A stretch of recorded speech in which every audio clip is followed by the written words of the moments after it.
Our lives in this world are all a bit problemed, and one of the problems that certainly does affect us is the constant challenge of decision in relation to the various events and circumstances which arise every day. Sincere people want to make correct decisions. They want to feel that their way of life bears some relation to the integrities which they hold to be important. In trying to relate ourselves to the common patterns in which we live, we are constantly required to define in some way the proper place of the individual in the group. We feel that there is some kind of a basic virtue in not merely drifting with collective conditions. We like to feel also that regardless of our circumstances, our abilities or our debilities, we are individuals. And we know that we have certain rights. One of these rights is that of individual decision. Very often, however, this privilege or right or duty becomes so obscured and so complicated by circumstances that it no longer seems that we have the right to make the decisions which we feel to be important. In moments of this kind, several courses lie open to us. One is to strengthen the individuality in ourselves so that we shall have greater control of circumstances. Another is to attempt to weigh whether or not we are supposed to control circumstances, and to what degree we can be ourselves and do the things we believe to be right without entering into conflict with other persons and other conditions. Today, our life is so complicated that clear-cut, simple, direct decision is now comparatively rare. Nearly every problem that we face opens a number of alternate courses of action, and about these we must come to some fair and reasonable conclusion. So the question of our individuality looms large because everyone else is desperately trying to be an individual. And in our struggle for independence, we are constantly burdened with the problem of our interdependence. We are not actually in a position, in most cases, to do exactly as we please, or even as we believe to be right, without interfering with the pleasures and privileges of other individuals like ourselves. This subject has been of moral and ethical and spiritual significance since the dawn of history. And various extreme attitudes about this have always been marked with some kind of stress, tension, and sorrow. So this morning we want to try to analyze a little bit the relationship of the individual to those things around him, to clarify, if possible, some reasonable course of procedure. The person is an individual, yet this individuality which he possesses is itself incomplete, imperfect, and usually immature. It means that what we call our own individual nature is actually a complex of conflicting elements and factors. We find it increasingly difficult to make up our own minds, and very difficult to bring our mental and emotional conclusions together. One of the reasons for the discord around us is the disunity within us, and our inconsistency, which is a common fault, stems inevitably from the fact that we are not able to judge and estimate with a sufficient degree of accuracy. We do try but our uncertainty stems from our unknowing and from the realization that we are not necessarily right. By the time our friends who want it otherwise continue to impress upon us that we are not right, and that anything that we do contrary to their wishes is improper, we are completely confused. We cannot move with certainty unless we move from certainties in our own natures. Now, certainties, like everything else in our living, are relative. We are not in a position to know what the certainties of tomorrow and next year will be. We are quite convinced that we are growing creatures, and that tomorrow we should have better insight than we have today. This being the natural outlook, we can always judge ourselves in the terms of the fact that by tomorrow our judgment may require change. Other people around us try to convince us that they live in our tomorrows, know much more about these things than we do, and thus force their decisions upon us. We may also take the same course. And in each instance, there is a certain amount of lack of insight. We overestimate or we underestimate. We think we are better than we are, or we overlook our own faults too completely. And thus our decisions lack integration. They lack clarity of purpose. And we are considered appropriately modest people if we admit this in the first place. We have to admit it. Yet in the presence of such admission, we must still make decision and adjustment with the faculties and powers available to us. This means that it is usually wrong to be too adamant in an attitude. It is also not advisable for us to force our position beyond what is reasonable, natural, and to a degree revocable. It is much better that our decisions should not be so terminal in their nature that it is impossible for us to change. We often get into our most serious troubles by trying to be consistent with our own past decisions.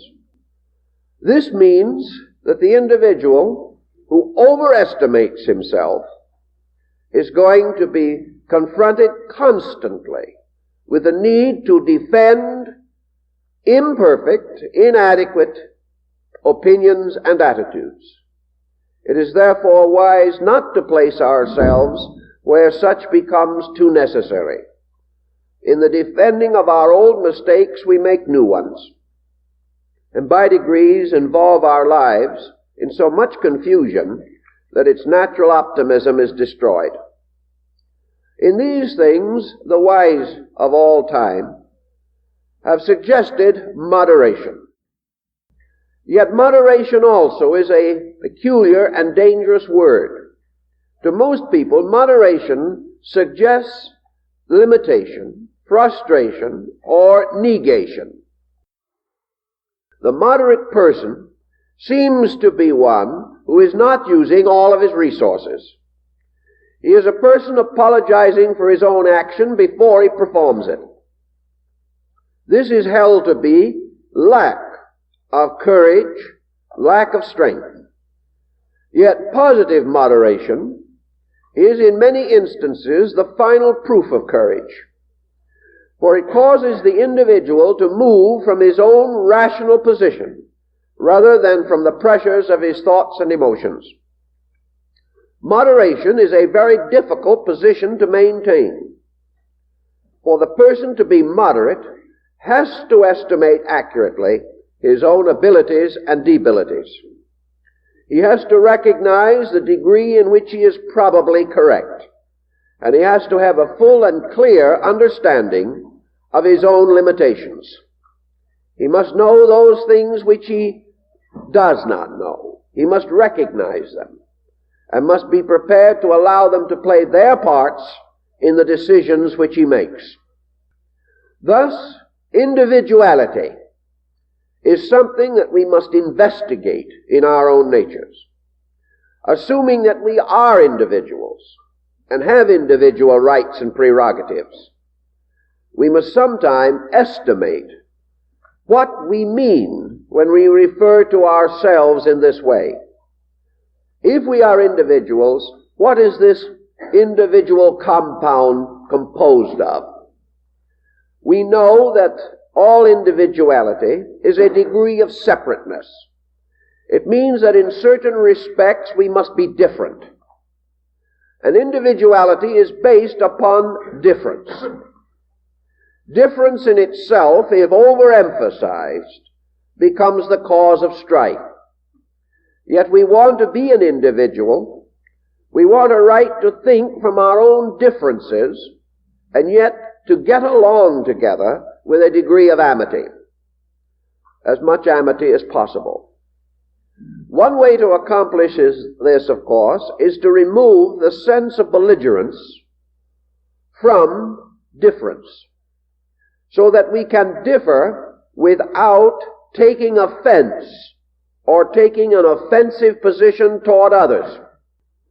The right to be different is the problem that faces world organizations today.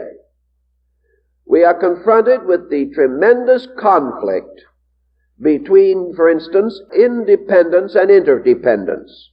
And we are now of the opinion that we cannot be a free people unless at the same time we unite in principles with persons who do not agree with us. Thus, the protection of our own right to be an individual depends upon our acceptance of the right of others to be individuals. And here's where we get into our gravest trouble. To us, individuality means that we are always right and the other person is always wrong. We must get out of this and recognize that so-called right and wrong in many problems is merely similarity and difference. To the degree that others are similar, we assume that they are right. To the degree that they are dissimilar, we assume that they are wrong. If dissimilarity is too great, so that there is no longer any obvious sympathy, then we have complete misunderstanding or total lack of understanding. Thus, our problem is to accommodate to the dissimilar and to recognize that dissimilarity is not a problem of morals. Dissimilarity is not an estimation of right and wrong. It is an estimation of the patterns, the basic patterns underlying life. The powers creating the universe and fashioning man in the beginning apparently wished things to be dissimilar. As a result, the universe is composed of an incalculable number of dissimilars. Things in themselves individual but different from other things. In the universe, however, this dissimilarity is enclosed within a tremendous unity. The dissimilarity is independence. The vast unity in which it exists is interdependence. All things deriving their life and survival from a common source are not prevented by that source from unfolding individual aspects and attributes. And it is this individuality that gives beauty, contrast, color, vitality, and meaning to human and natural experiences. Thus, we certainly are richer in our aesthetic values, because all trees are not alike. All flowers are not the same. All scenery is not the same. We are richer because of these differences. But scenery and flowers and sunsets do not become involved too much in our living for the most part. We accept them so naturally that we do not enter into conflict with them. We have conflict with the weather occasionally, when it rains, when we want to do something. But in a conflict of that kind, we have an instinctive realization that we have lost before we begin the fight. So we do not struggle very greatly. We accept it as something beyond our control. So we have an acceptance towards universal differences. We are patient under the adversities which they seem to cause.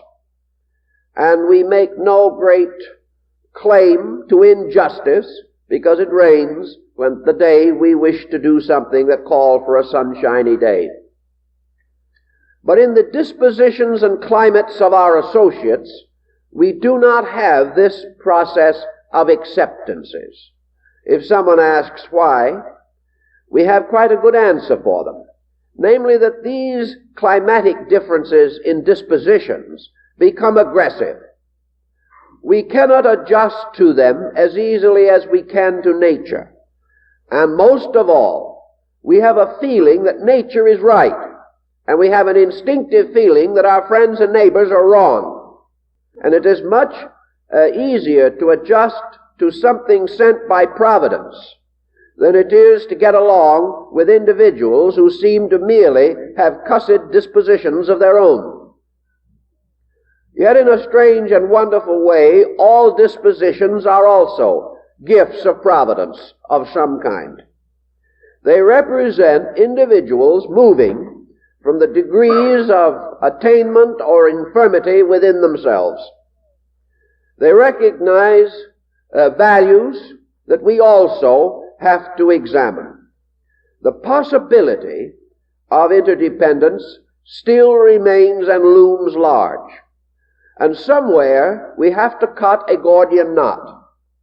We have to make some kind of a basic decision. Actually, those around us are not only influenced by the pressures within themselves, but they are all influenced by the resistances within others. Nearly always, a difficult disposition is a compound not only of the individual's nature, but of the effect of this nature upon his environment.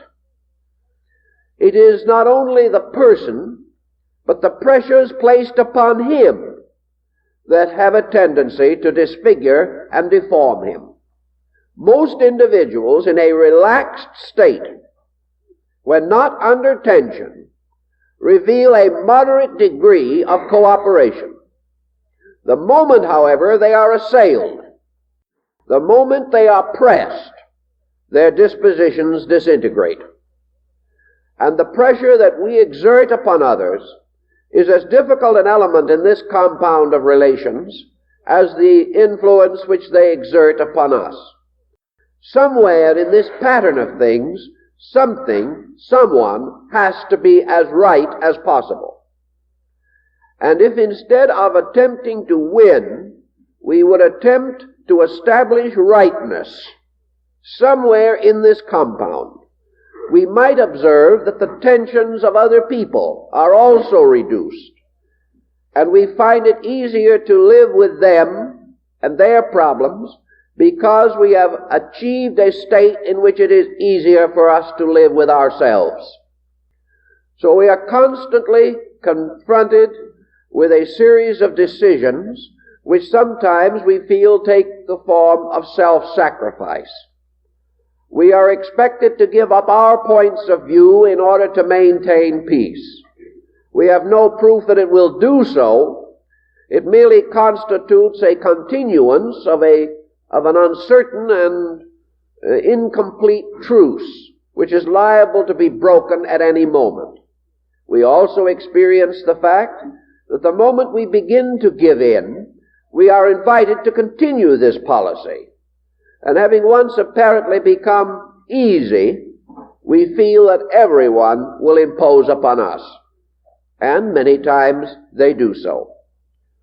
So the important situation of trying to get a safe and secure center from which to move and by which we can approach other things This is a very serious and important situation today. Everyone is faced with it, and everyone has got to try in some way or other to work through it. All right, we will then assume for the moment, and for the moment only, that the only point of breaking a vicious circle or a difficult situation is to work upon ourselves. The only person we can actually change is ourselves. Also, all the change that is possible to us has to arise in our relationships with other things. We look out upon nature, we cannot change nature. We look out upon great human collectives, and we realize that we cannot change these. Long experience tells us that we have great difficulty, almost an impossible situation, in trying to change the opinions and attitudes of 3 or 4 intimate associates. Thus, the possibility to achieve our end by forcing our own conclusion upon any other creature is remote, leads to disillusionment and despair, and exhausts our own resources and energies in struggle against the inevitable. This battle of the individual against the group must ultimately always lead to defeat. And the world is full of persons whose energies have been destroyed and whose lives have been shortened in this valiant but meaningless struggle against patterns and situations over which the individual has no legitimate control.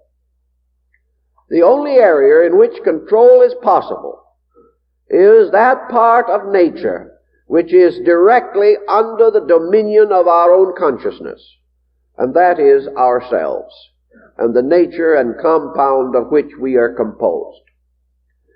The problem then is to determine, if we can, how to approach the reduction of tension and stress without compromising principles and without placing ourselves in a position in which we have destroyed the initiative which we require for life. Every individual, to live well, must live with a certain measure of enthusiasm.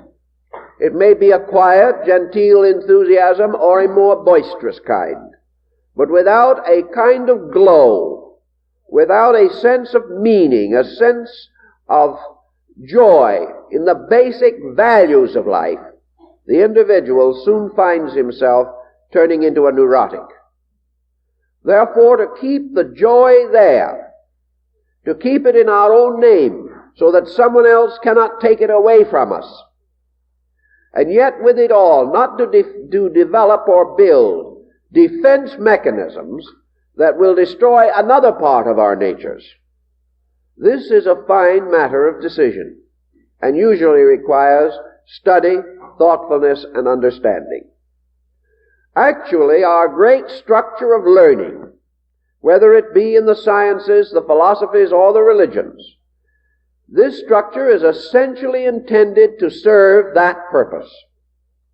The purpose of all learning is that the individual shall understand himself, and from this understanding shall be able to make constructive relationships with other selves also endowed with understanding. Thus, understanding reveals interdependence.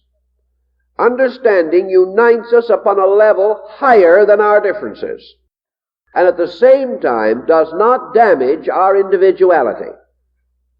In many, many respects, we know every day that individuality is not dangerous. We realize constantly that it is an essential element in our entire way of life. The individuality of our tastes, in the selection of things we wish to use in making our homes more beautiful. Our individuality in dress and in thought and in arts and sciences. Our selections of activities that are particularly fitting to our natures. All these individualities are not destructive.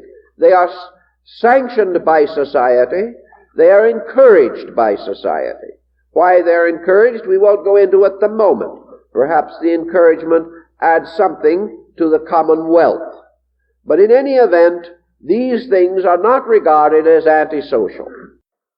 Those parts of our individualities which get us into trouble are those in which, in some way, we come to the conclusion that our own attitude is more valuable, more important, and more necessary than the attitudes of others. In our lives, this is so. In their lives, it may not be so. And the things we want people to do would seldom, if ever, make them happy. The pleasure would be the pleasure it gives us watching them do it, because they are then fulfilling our requirements. In this way, we all play demigods, or try to. And having gotten away from our proper perspective, we discover suddenly that as deities we are a dismal failure. That as people we might have a great deal in our favor, but when we lose our levels, we then lose our abilities to be valuable, helpful, and cooperative. So we start in by trying to estimate the meaning of individuality, why we have it, and how we can use it to common and constructive good. Our individuality is the conspiracy of a whole group of faculties and powers. It arises not only from our own reaction to things seen and heard, but also our internal perpetuation of experience and conduct patterns. It may arise partly in race. It may arise in location. It may arise in time. For the moment we place any kind of boundary upon the universal, we individualize it. Humanity is a collective, a group. But the moment we speak of the Greek or the Roman, we have individualized it. Various attitudes on all levels are brought into focus by the individualizing of time.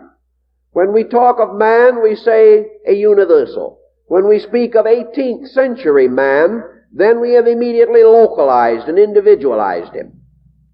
So the moment we subject him to any kind of a reference frame, his individuality stands out. And for the most part, this individuality stands out in terms of his abilities or his debilities. Generations are better than and worse than others, but humanity contains them all and must function through the tremendous challenge which they represent. So we try to apply learning to the creation of the moderate individual. We say that this individual must analyze his relations to life, his basic values, and the degree into which he can depend upon the growth of his own nature. Some persons have been very successful in this type of thing by simply sitting down and diagramming themselves. There are three ways in which you can do this. One is to diagram your total nature. Analyze it as you might analyze a sentence in grammar. Study the various relationships of the parts thereof. Take the area in which you function, and using some basic quantity as representing normalcy, try to decide to what degree you vary from this norm, either in excess of it or in privation or deficiency of it. You can do this by yourself, tear the paper up afterwards. No one will know what your conclusions are but yourself. And actually, no one cares. The only thing that anyone else knows is that if your conclusion is correct, it will sum up to the person that they know. That is, you. It is almost impossible to make such a chart or study honestly, without realizing that in some things we are too much and in other things we are too little. Therefore, we are divided within ourselves.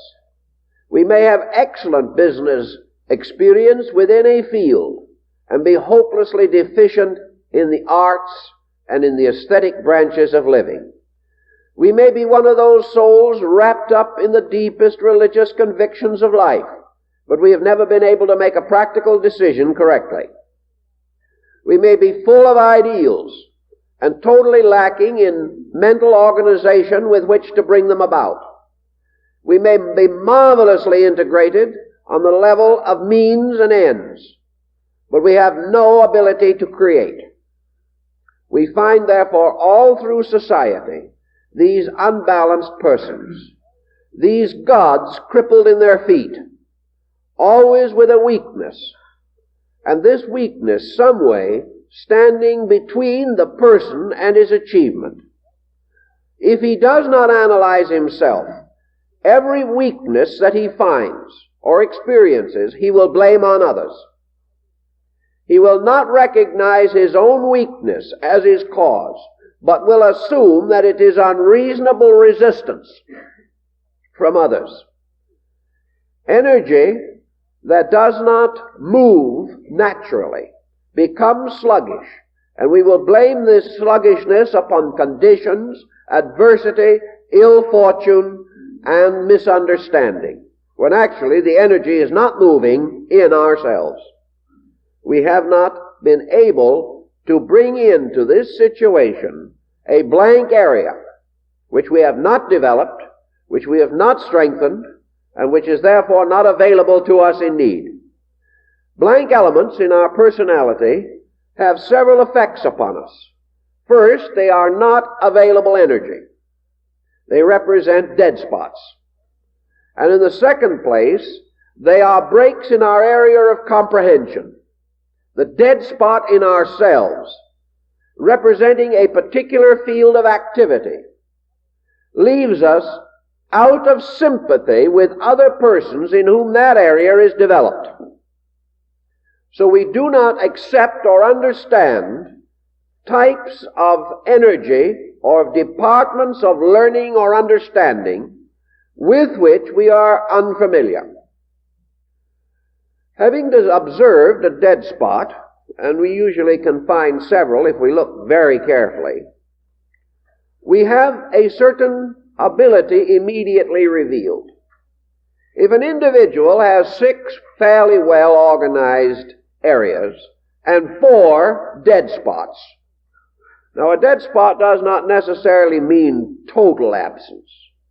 It means, however, that the degree of availability is utterly inadequate to the need of the occasions that arise. That the strong points in the person's nature need support from these areas, and that this support is not there. Thus the person is crippled inwardly, psychologically. He is deformed. And as the result of this deformity, every opinion, attitude, and conclusion that he reaches has certain incompleteness, certain deformity or error factor in itself. Your dead spots are the fields of potential error in judgment, in attitude, and in energy resources. If we have a fairly strong nature in certain respects, we owe it to ourselves to live toward it. Thus, if we have several abilities, it is not our privilege to sit back and enjoy them. It is necessary for us to bring up these deficient areas so that these abilities will have a complete area of energy support. If we do not build up the weak areas and continue to develop only the strong areas, we will then have tremendous imbalance and very bad areas in decision. We will not be able to estimate and weigh things correctly. Animosities, enmities, misunderstandings are due to compounds of strong and weak areas within one rational field. And wherever these areas exist, we will continue to suffer from the result of bad judgments or inadequate judgments until we correct them. And we must never assume that the 6 strong powers or faculties that we may have can overcome the weakness of those that are not developed. That we must never take it for granted that we can move victoriously on the strong and continue to ignore the weak. Because these weak areas are the heel of Achilles in this situation. They are the vulnerable areas. Others discover them almost immediately, because it is quite obvious to other people these deformities which we do not recognize in ourselves. Thus, by means of a careful classification, we can come to some very important discoveries relating to the integration of a complete individual. And the complete individual is the only safe individuality.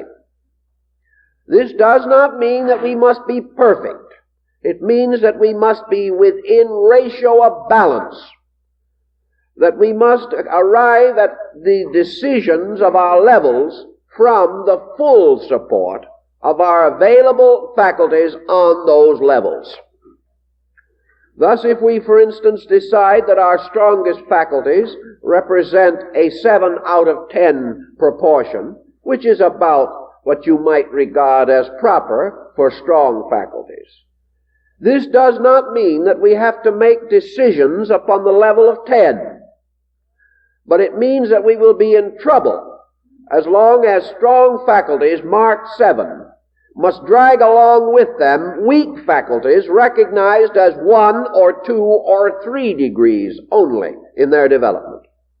4 faculties in the 3 and 2 or even 4 balance against 6 in the 6 and 7 range will create a disposition that will make us unlivable with other people.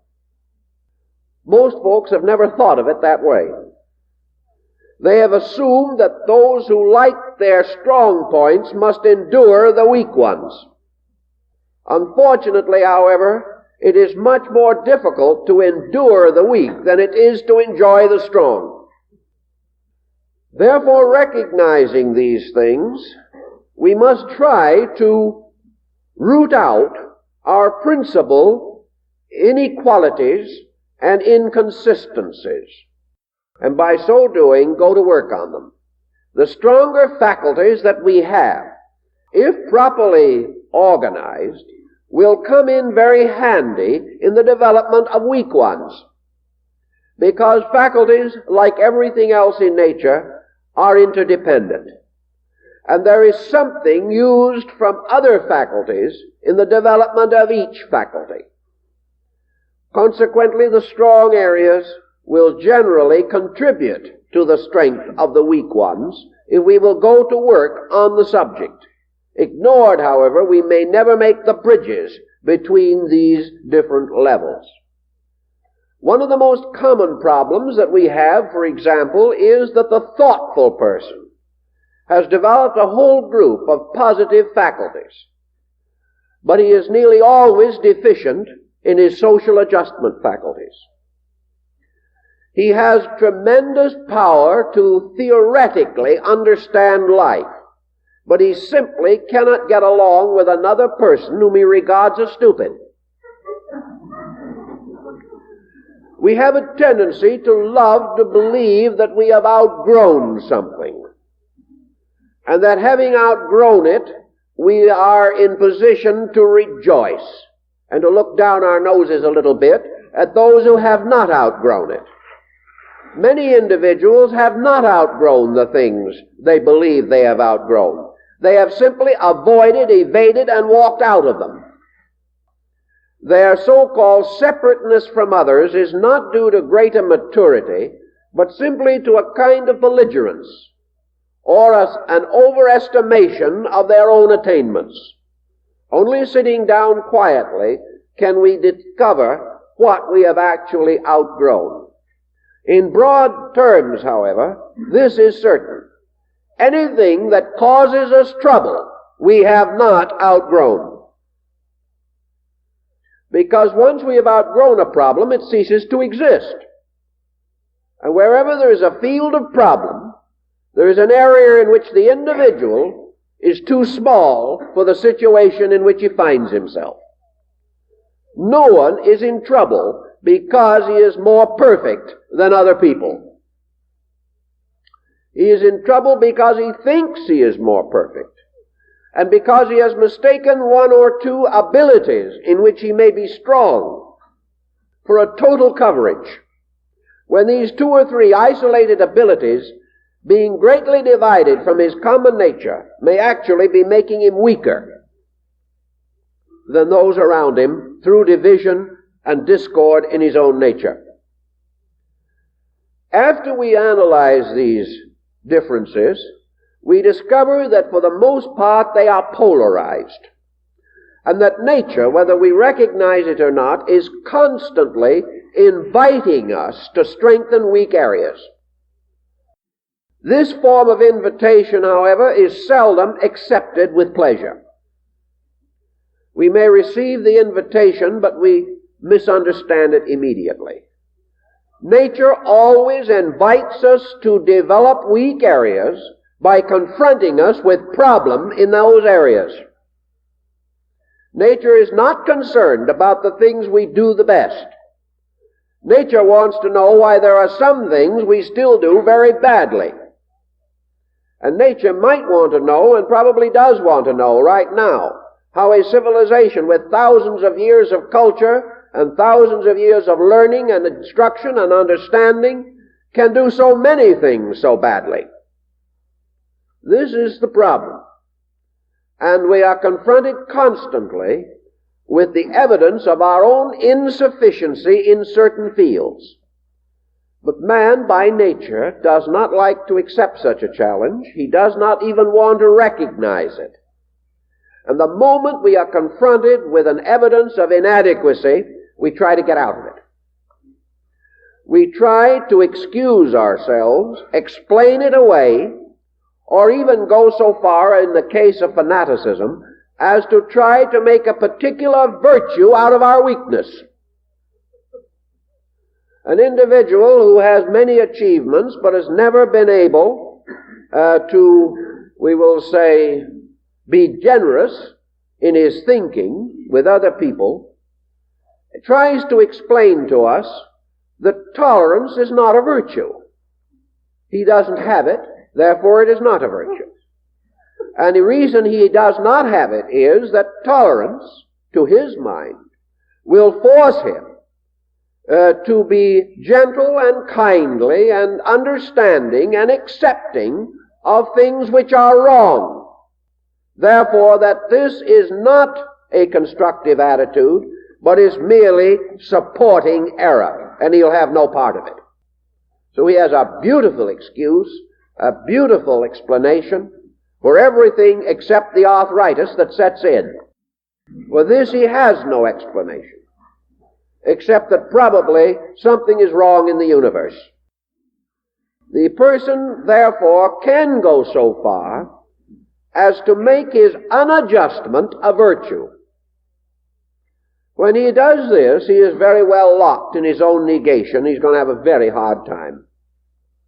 But normal, sensible people, in situations which are uncomfortable, gradually come to the realization that if they ever want to be more comfortable, they must do something about it. And from this level, they can be instructed. They can be helped. And values important to them can be communicated. So where we have these problems, we also realize that in the weak fields or weak areas, in the dead spots, in the blank areas, we likewise usually have lack of interest. This perhaps is the most paralyzing of all. It is the negative state of not really wanting to do anything with these areas. We have lived a long time without them. We have been accustomed to the deformity which they have produced. And we even go so far as to assume that any change in these will upset and disorganize the peculiar kind of uncomfortableness we are now enjoying. And many persons do enjoy their own discomforts of the moment. They're such good conversation pieces and wonderful opportunities to get together and tell how tough life can really be. Lacking interest and dynamic in a weak field, we have very little libido with which to move into it. We seem to consider that these areas are unknown. When we study them, we have small aptitude. When we are around people interested in them, we don't care whether we ever meet these people again or not.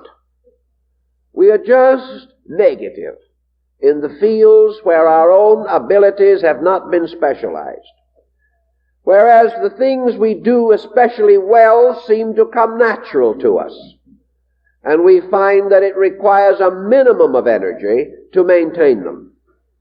Thus our very laziness, our inertia, will cause us to carefully avoid areas that require unusual effort. The answer lies, however, that the energy required to assail these areas and correct them is much less than the energy which must be expanded in trying to correct the consequences of the mistakes we make. The individual, out of a poor balance, may involve himself in a life pattern that brings misery for 70 years, and it would certainly be far less energy for him to correct the pattern at its cause, and in this way relieve his life of all these pressures and all these difficulties. Lonely, frustrated, neglected people always have these dark areas in which they have not built bridges by which they were able to understand others. Now, understanding of other people is not compromise. Understanding does not mean necessarily that we approve of everything that everyone else does.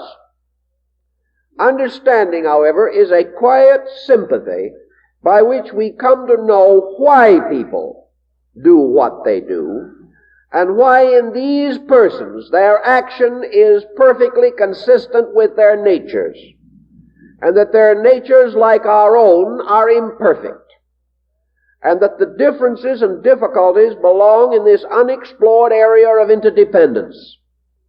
It is perfectly possible to enjoy persons whose natures are different from our own. It is perfectly possible for us at least to create a constructive attitude of indifference, an indifference which wishes them well, hopes them all good, and never permits us to tangle with them in irritation or dislike or even vengefulness. Such attitudes are utterly unnecessary. Now, the second pattern that will help in this is the bringing down of the situation from the generalities to more particulars. We have suggested the charting and analyzing of the total disposition of the person. The next thing we can consider is the analysis by the individual of a particular group of circumstances in his own life. He can take the immediate problems that now surround him and diagram them also. He can chart them. And the moment he puts them on paper, he subjects them to certain laws. The things he puts on paper, he will see with his own eyes. And this funny little circle between his hand and his recording and his eyes and the return to the brain again of these energies, this will make a marked difference in his relationship to life. He can hold inconsistent attitudes, but if he diagrams these and throws them into symbolical patterns, their deformities will become apparent to him. And things which he can defend with words, he can never defend with the simplest form of geometric shapes. Thus, he can diagram and plan a course of procedure by means of which he can see where his present policies are leading. He can get himself away from the pressure of the things that he feels at the moment he must do, the attitudes that he feels he must take, and try to see what this is all going to add up to tomorrow, next month, next year. And by getting a longer look, he will then recognize, to a measure at least, where the deficiencies in his own perspective are located. And by seeing these patterns unfold, as in a story involving other persons, he can discern his own place, and will often find that he is playing the villain instead of the hero. Once having discovered this, he is in a position to do something about it if he wishes to. I believe that every individual contemplating decision should not say to himself, I will by this decision immediately get out from under something. I think we should say to ourselves, out of this decision certain consequences must come. What condition will I be in a year from now, 5 years from now, 10 years from now? What kind of a debt am I contracting against truth, by means of which I shall be faced with liability? Is this decision well matured, or does it arise from the most false of all factors, and that is pressure? Am I doing it because I am pressed, or am I doing this because it is right? This difference is very important. The third way in which diagramming can be of great value to us is to diagram a situation through which we have passed. Diagram the last crisis we went through. Analyze thoughtfully every factor leading up to it that is within our estimation. Analyze our own reaction to it or our lack of reaction. And then analyze the consequences flowing from this situation, so far as we are capable of knowing them. Studying this procedure is very much like the Pythagorean discipline of retrospection. It makes available to us a kind of diagrammatic picture of our own ability to handle a problem. If after the diagramming we do not find that we have handled this problem effectively, nobly, wisely, and lovingly, there's something wrong. And the fact that we have failed to handle this problem in a truly enlightened manner may not reflect against our good intention, but it does reflect against our available knowledge in the field of the problem. And where our knowledge is not at all adequate, and the problem is immediate, it may be necessary that we seek help or advice from those whose knowledge is greater than our own. But only do we seek help in order to pass an emergency, recognizing that the answer lies in making ourselves adequate. And that until we do that, the problem is still with us. From these three procedures, we can gain insight into dead areas of our own faculty, sensory, and consciousness developments. We can then begin to say to ourselves, I have gone too far in some direction or other. I have failed to take into consideration the natural needs of life. Now, it often occurs that persons will come to me with a problem of this kind, and they'll say, the place where I am gives me no opportunity to round out, to balance off these faculties. So the only answer seems to be to pick up the carcass and put it somewhere else. Normally speaking, this never does any good, because wherever we are in the middle of ourselves.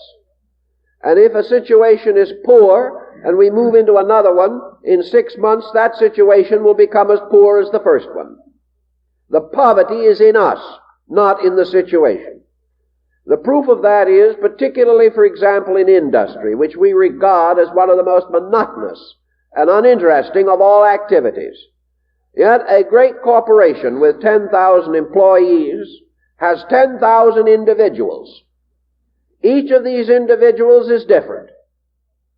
Each of these individuals has different interests. Yet they all gather during the day to provide the means of their physical survival. All of these persons are not destroyed by this so-called monotony and mediocrity. Whether a burden or a job or a work drives us to distraction is largely a problem of how easily we can be driven to distraction. And the poorer we are inside, the quicker this can happen. The individual who, attending such monotonous labors, becomes obsessed only with their monotony, will drive himself and others crazy. Another individual who says, this is my job, I have to support a family, this is the way I do it, and I'm grateful that I have some way of doing it, will probably have much less tension problem than the rebel. The individual who also, facing the fact that this type of employment is a heavy burden upon his creativity, having a tendency to create in him fatigue without variety and monotony without stimulation, immediately does that which is necessary, or at least as much as he can, to correct this by the development of outside constructive and creative interests. By degrees, he finds that if he wishes to, he can enrich other parts of his life to protect him against the monotony of his job. And the answer is that people do it. If you go through, and I've gone through lists of various employees, if you go through the group of persons employed by a company, and you compare them, this list, with the unhappiness and misery of 5 employees who are totally unhappy in the situation, you study this, you come immediately to the realization that it is perfectly possible to adjust constructively, and that the monotony which is destroying one is creating responsibility, integrity, and challenge for growth in another person. Thus it is our own internal reaction to all of these situations. We are miserable because of dead spots. And as long as we have these dead spots, we remain miserable. To get these cleared up very often requires a powerful decision. It should not. But with man today, these dead spots appear in so many patterns that the average individual cannot easily find an area in which he can gain the autocorrective environment that he needs or feels that he deserves. Therefore, in many instances, the correction of these depends upon his adjustment not with persons immediately, but with levels of activity. Persons can be a constant annoyance, but levels of activity can be continuous creative challenges which we can work with. And by gaining skill on these levels, we ultimately gain the insight which enables us to solve the individual problem.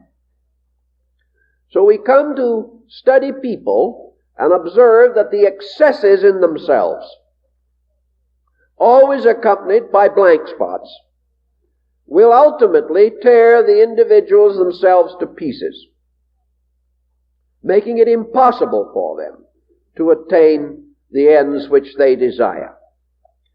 Individuality is not, however, something that has to be so vigorously fought for, in danger of being submerged by the individuality of others. The only individual who can submerge us is the individual who is more than we are. All others can bluster and bluff, but they cannot submerge us. We can never be forced into servitude to inferiors. We can be brought perhaps physically under their dominion. And there are a great many persons who feel that they are very much smarter than the boss. That has been the commonest situation in life. Sometimes they are. But this does not mean servitude. It simply requires that the individual diffuse his activities, realizing that the boss cannot control the inner life of one single employee. The only way the boss can make the employee neurotic or frustrated is because the employee lets him. If, therefore, the person is smarter than the boss, he is smart enough to recognize the mistake the boss is making, smart enough to recognize that it is not necessary for him as the individual to be hurt or injured by the boss. The child can be very difficult, and in many relationships can exhaust the patience and understanding of the parent. But actually, the parent has a wonderful power and strength in the fact that the child is dependent upon them, and that their understanding, in most cases, is greater than that of the child. Therefore, they can afford to be patient of the child, who may become the little tyrant like the child boss in the office. But the wise person is not moved by them. The wise person is able to adjust and preserve his individuality without tension. It is because of his instinctive effort to fight for his individuality that the conflict begins. You never have to fight for it. It is not something that must be defended. It is either there and needs no defense, or it is not there and cannot be defended. The effort to fight for it is meaningless. It must be caused to come into existence. And the positive cause of this is that experience and adversity in life around us, these remind us continuously of the need for the strengthening of our inner resources. And that the moment we recognize and accept this challenge, we do not turn against the pressure on the outside. We go to work building the self on the inside. And to the degree we accomplish this, the exterior pressure disappears.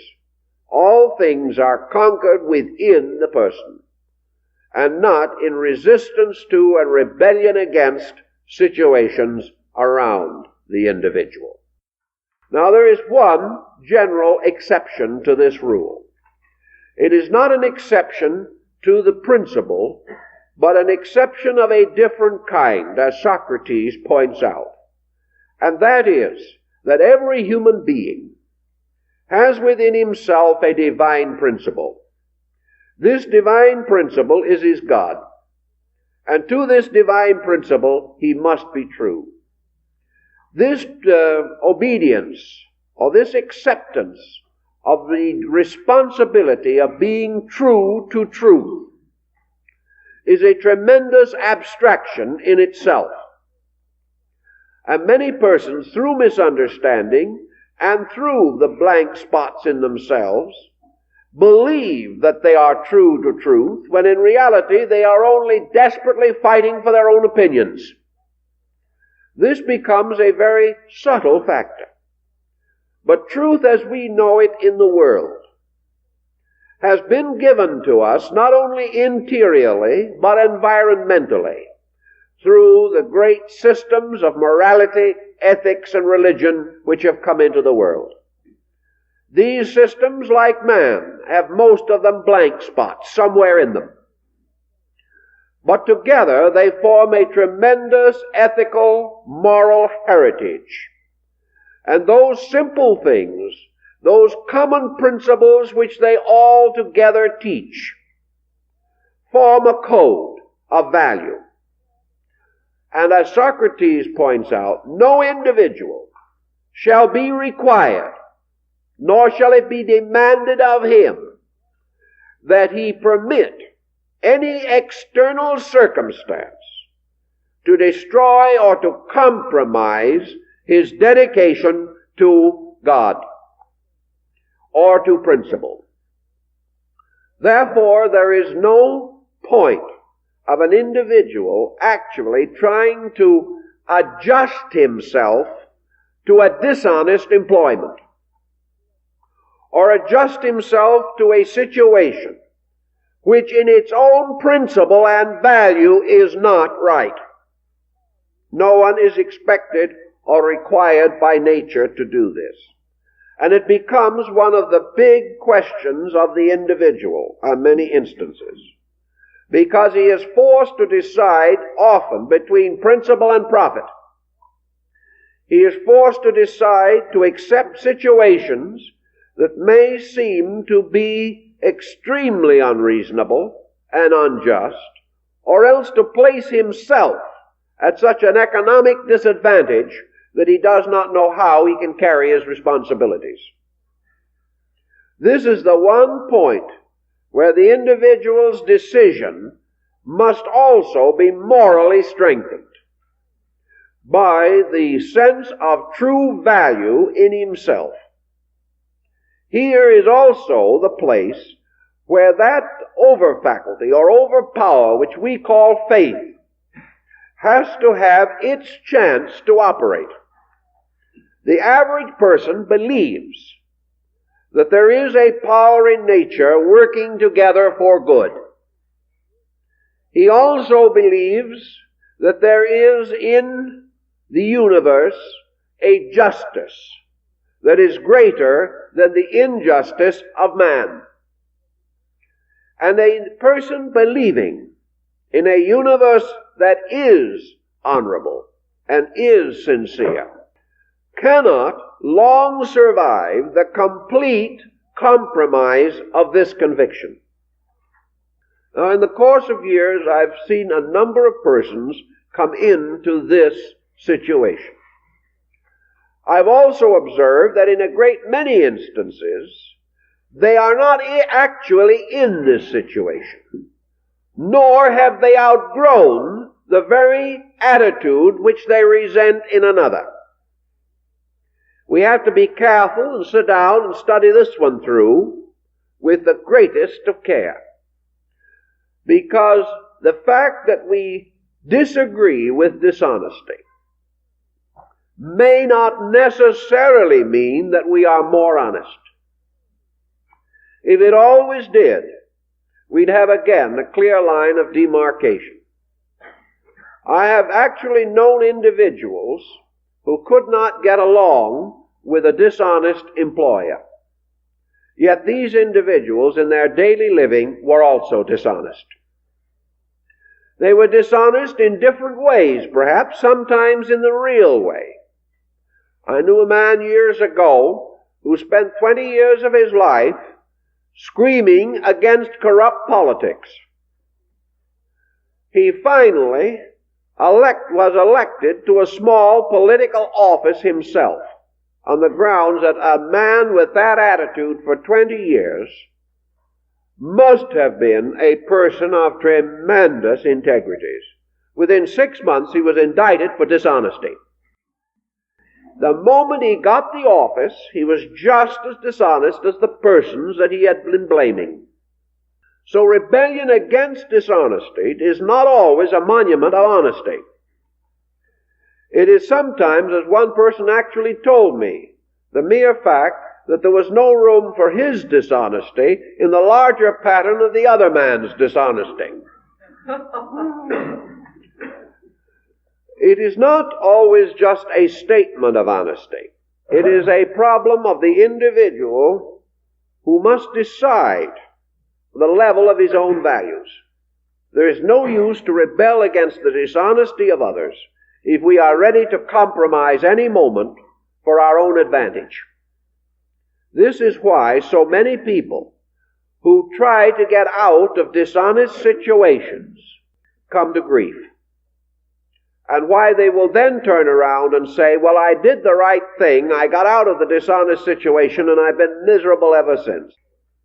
The misery actually stemmed from the fact that they had only gotten out of a situation that their own natures were also loaded with dishonesty. That will not work. But the person who is, to the core of his being, more honorable than his situation, and is unhappy in his situation because it is attempting to force him to compromise principles, that individual is better off to step out of the situation and trust to truth. And I've seen it happen constantly and repeatedly, and I've never seen the individual starve to death as a result. If his own nature is really there, if he is honestly stepping out because he is honest, and not because he can't take something, or not because the pressures are too great, or that he is so socially unadjusted that he must make a villain out of the situation to excuse himself.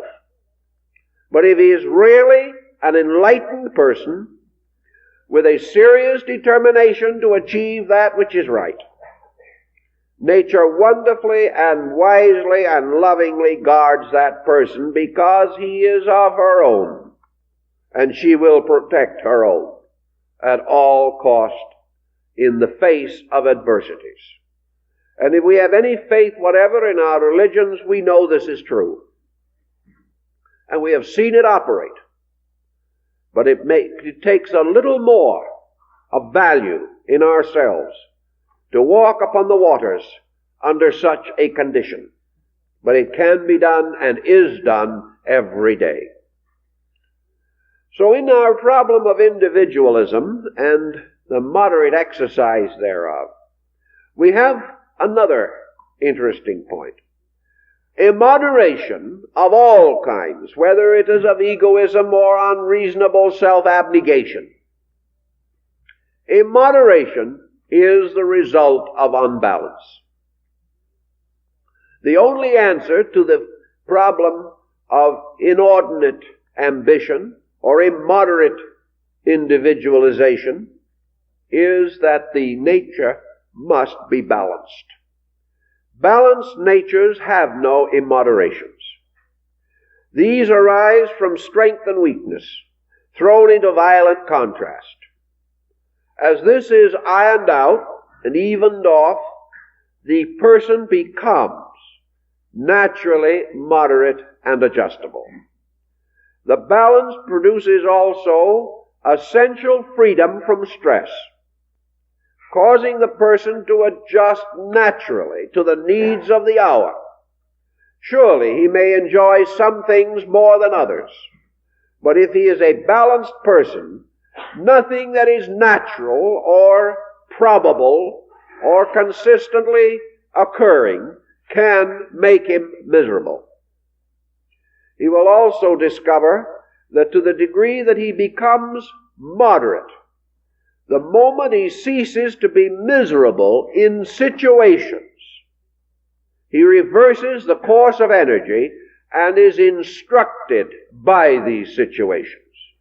When we are belligerently aggressive against everything, we lose all power to grow from situations. We lock ourselves in an attitude through which truths of many kinds strive desperately to break. They cannot get through. So any situation that is met with an aggressive or an unreasonable attitude loses its power to teach us. And the situation exists primarily for that reason only. This problem that arises is to tell us that we need to know something that we do not know. If, however, we lock ourselves in a battle with it, we lose sight of the basic need, and that is our greater insight. And very often this is a natural defense mechanism. We subjectively recognize that we are defeated by our own weakness, but we do not wish to acknowledge it. So we begin to bluster. And blustering is just a final proof of weakness. It serves no useful purpose and accomplishes nothing. Another individual will say, but blustering and a certain amount of irritation worry, and fear, and jealousy, and reproach. These emotions arise within me. There's nothing I can do about them. They're there, whether I like them or not. Certainly they are there. And they will remain there while we have these dead spots. For they arise from the failure of those faculties which are necessary to prove to us on the level of demonstration that there is no cause for the attitudes we hold. If we are jealous, it is simply because of the blind spots in our own faculties. The moment we understand value correctly, we cannot be jealous. It is impossible. But to frustrate jealousy and to pour all kinds of admonitions upon us from the outside, or to try to fight it with sheer willpower, such procedures will effect no permanent good. Jealousy is inadequacy. Suspicion is inadequacy. Condemnation of others is inadequacy. These things all mean deficiency in ourselves. The solution does not lie in taking this out on someone else. It lies in the strengthening and the developing of these dark areas so we get light into them. And as we get light into them, we suddenly begin to realize why the people we do not like, someone else does like. Because these persons have likable values if we can find them. But if these values lie in areas where we are blank, we will never find them. Therefore, universal appreciation depends upon universal enlightenment. This is the theory. This is the great abstract theorem, or the hypothesis behind it. But it is preserved and sustained by every act of conduct that we know.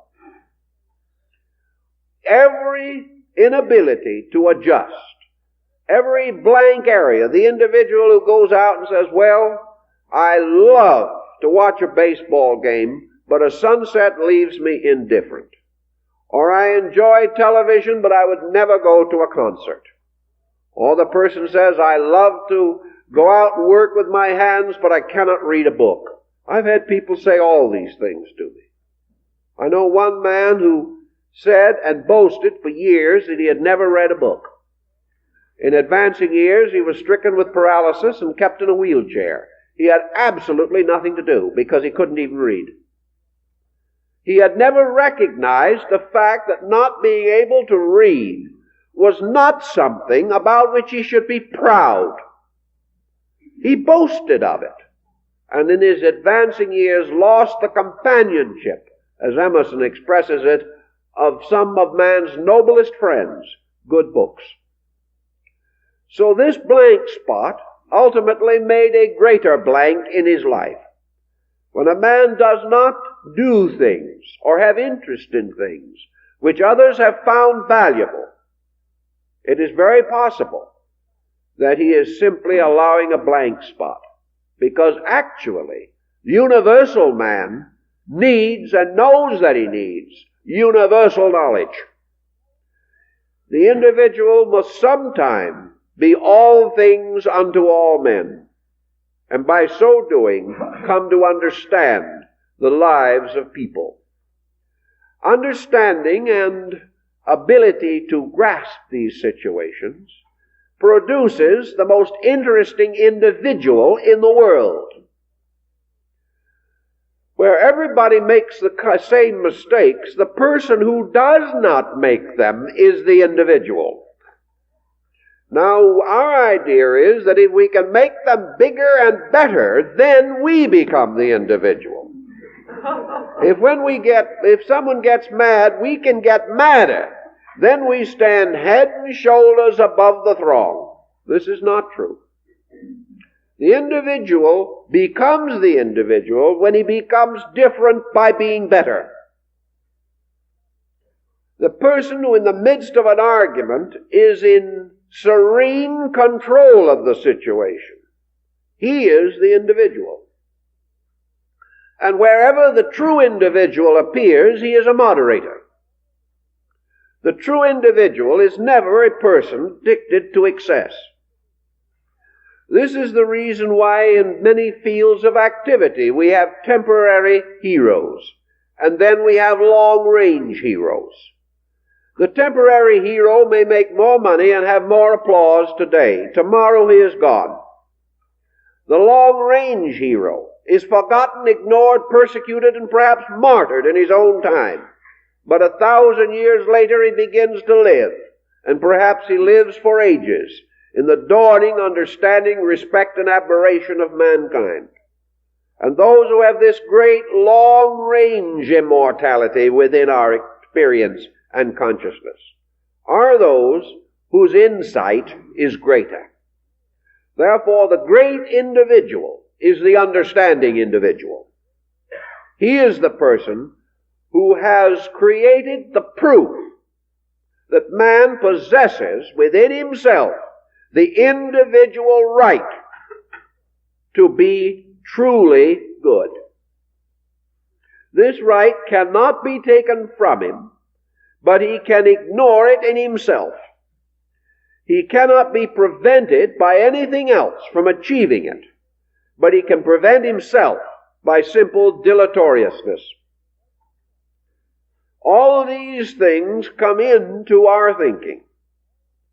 And the process of being the moderate individual means to be the individual who is correct, who has the right answer, who has the right attitude.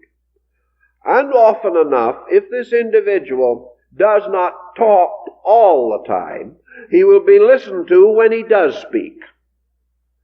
And when in a few instances his rightness is obviously revealed, his leadership is inevitably established. It is not necessary for him to force his ideas on anyone. For man does possess within himself an interior apperception to value. And the person who conveys value will be respected as no one else can be. So individuality does not mean the person standing out by a valiant effort of his own. Individuality means the inner life of the individual coming of age within him, whereby he becomes free from the false values which constitute group thinking. A person might say you could be an individual by being the most selfish of all men. That would be a distinction. Like the problem of the old Greek, who wanted to be remembered in history, and he tried to think of something to do by which he would never be forgotten. So he burned the temple of Diana at Ephesus, believing that an individual who performed so terrible an action could not be forgotten. He wasn't. But it did him no good. Man can assume that he can be remembered for such causes as the Hitlers and these warriors of history. But this in itself leads nowhere. True individuality carries with it the common acceptance and admiration of mankind. The true individual is neither hated nor feared. He is naturally accepted because the balance of his own judgment is correct. Therefore, true individuality, true separateness, true individual existence is vested in such persons as Plato, who had the extraordinary ability of being more nearly right than those around him. He was not perfect, nor were all his findings perfect, but he was more nearly right. And he possessed with it the greater rightness of an enduring kindliness, a great natural affection for mankind, and an insatiable determination to understand men rather than to blame them, to know them rather than to criticize them, and to serve them through knowledge, never for a moment worrying about the possibility of being in servitude to the ignorance of others, but rather recognizing that the one who would be greatest among us should be the servant of all. And through a quiet, intense, but very natural love of knowledge, and a seeking forever for answers, man becomes truly an individual and stands out in his own world and in the world around him because he is better integrated. Not because he is made of better stuff, but because he has used this stuff more wisely.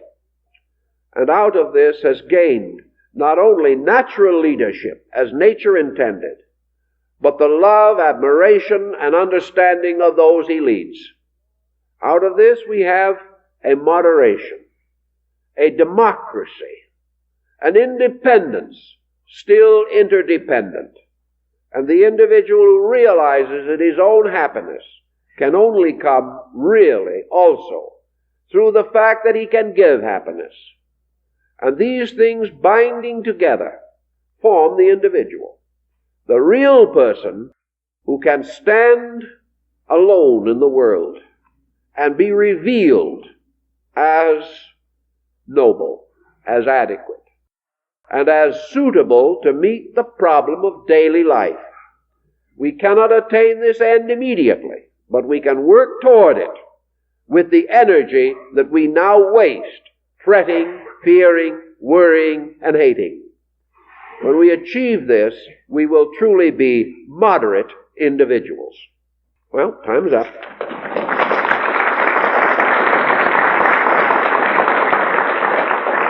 Now, as in the recent year or two, there have been several works arising from scientific levels dealing with the possibility of the influence of planets and stars on human life.